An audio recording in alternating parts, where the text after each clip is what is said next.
Democratic leaders in the Senate proposed a millionaire's tax today to pay for President Obama's jobs bill. It would amount to an extra 5% on incomes over $1 million. The Democrats said it would cover the bill's entire cost, some $450 billion over 10 years. The new tax would replace the president's proposal to limit tax deductions for charity and mortgage interest, along with other measures, which did not appear to have sufficient support to ensure passage. On the Senate floor today, Majority Leader Harry Reid and Minority Leader Mitch McConnell sparred over the proposed change. We may have different ideas on how to pay for it, but we know the president's legislation is a smart, effective way to spur job creation. Democrats have listened to the American people, and they have been very, very clear. The American people believe it's time for millionaires and billionaires to pay their fair share to help this country thrive. The president's own party is the only obstacle to having a vote on his so-called jobs bill. And now I understand our Democratic friends want to jettison entire parts of the bill altogether, not to make it more effective at growing jobs, not to grow bipartisan support. No, they want to overhaul the bill to sharpen its political edge. Todd Zwillich is covering the back and forth on Capitol Hill for the Takeaway from Public Radio International and WNYC and joins us now. Welcome back.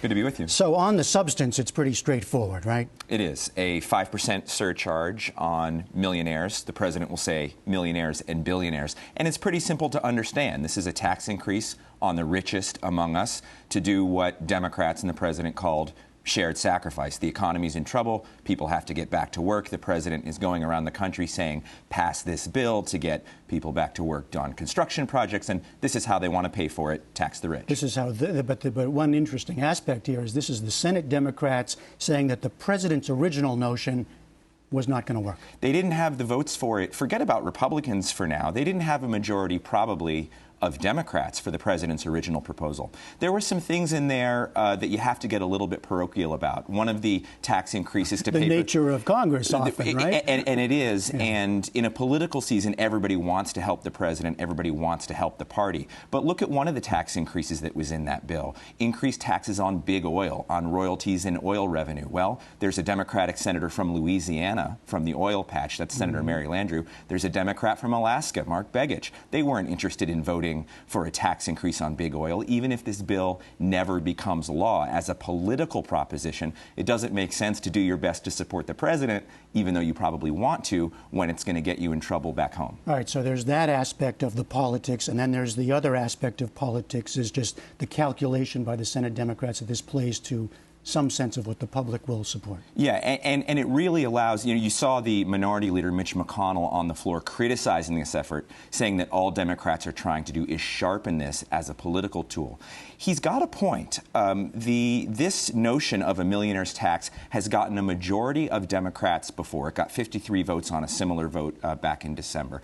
But it polls very high, where it polls above 70% with independents, the very people that both sides are going after, but in particular, the president is going after with this plan. It polls a little bit lower with Republicans, but 57% of Republicans in a Washington Post ABC poll say they favor raising taxes on the rich in order to help get the country out of economic doldrums. What this allows the president to do, if you look at this as a political document, it allows him to go around the country. When you look at the president's jobs plan, it has more money so that teachers and firefighters can keep their jobs, so they don't get laid off, so that you can build interchanges and construction projects, things like that. This allows the president to make a very clear statement, which technically would be true.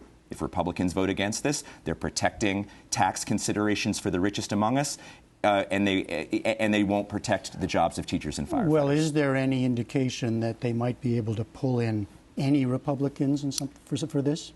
Democrats on the record say, of course, they would love as much Republican support as they can get. Privately, they say they expect none whatsoever. This is a tax increase. Republicans ideologically are against tax increases, and in 2012, Republicans are not amenable to helping out the president. And on the House side, Eric Cantor continues to say this will not come whole to us. It will not pass maybe piecemeal. Maybe piecemeal. He was very clear that this package, as a whole package, is dead. He said those words. He was asked if it was dead. He said yes.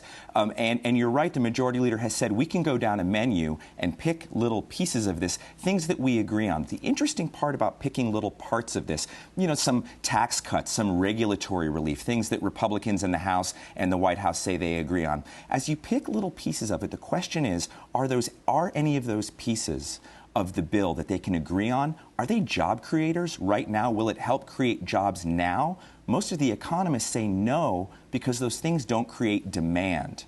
And that's part of the problem in Washington right now. As a political document, the majority leader says, well, we can get a win on the board. We can show America that we can agree on something. Will that something create jobs? Maybe well, not. As you're watching this unfold, do you see anybody, is anybody talking to the other side now, or is this all about positioning what my particular side, one side or the other, has to put forward? Right now, it's mostly about positioning, and when you see a proposal like a millionaire's tax, that is a partisan proposal that is designed to give the president and Democrats that sharp tool that Mitch McConnell was talking about against Republicans. They may talk in the near future about the menu that they can agree on. The White House has said, we don't want little pieces of this to come back from Congress, but if that happens, we'll look at it. We might support little pieces. And very briefly, any sense of when things get going, the next step? Well, a lot of this may happen in the context of the super committee that has to report out language November 23rd. So we're sort of looking at battles over October and into November, but we're looking at Senate votes on this new pay for this new bill as early as next week. All right, Todd Zwillich, thanks a lot. My pleasure.